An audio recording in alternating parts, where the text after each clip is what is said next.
greater storms, greater floods, greater heat waves, extreme sea level rise. All of this is happening far faster than many of us thought possible.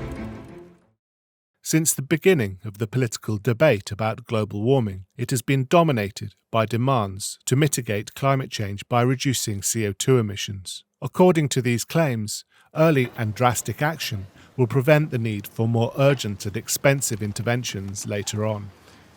If we don't take action, the collapse of our civilizations and the extinction of much of the natural world is on the horizon. And they claim that this will prevent disasters. But these claims also require that we make radical and far-reaching changes to the economy and put severe restrictions on our ways of life. They will be expensive. According to the UK Climate Change Committee, the net zero policy agenda will cost the UK around 1 to 2% of GDP, or around £50 billion each year. These estimates have been criticised for being based on optimistic assumptions. Alternative analyses suggest that the figure may be 10 times higher. Is this policy of mitigation going to be value for money? The other policy choice that is available to politicians, but which there has been less demand for from activists, is adaptation. 1 minute to blow down. I'm here in West Yorkshire to trigger the demolition of the boiler house and 2 chimney stacks. Whereas mitigation seeks to completely eliminate the problem at its source, greenhouse gas emissions, adaptation is the policy of responding to problems caused by climate change as they arise. Just an example of consigning coal power to history.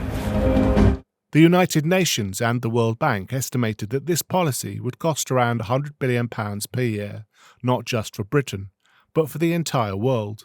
If just the richer parts of the world paid this cost, that would be $100 per person per year. Some analyses suggest that these costs may rise by 2050 to reach $500 billion, but this is still vastly less than the cost of mitigation. We know that only mainstream finance can fund the estimated $100 trillion of investment needed over the course of the next 3 decades for a clean energy future. Over 450 major financial institutions from 45 countries are committing to manage their balance sheets that total over $130 trillion in line with net zero. Senior officials involved in global climate financial policy making say that hundreds of trillions of dollars of investment are going to be required to get the world to net zero. On any sensible cost-benefit analysis, as we face rising energy prices and a cost of living crisis, the case for adaptation should be properly heard and policymakers should explain their decisions.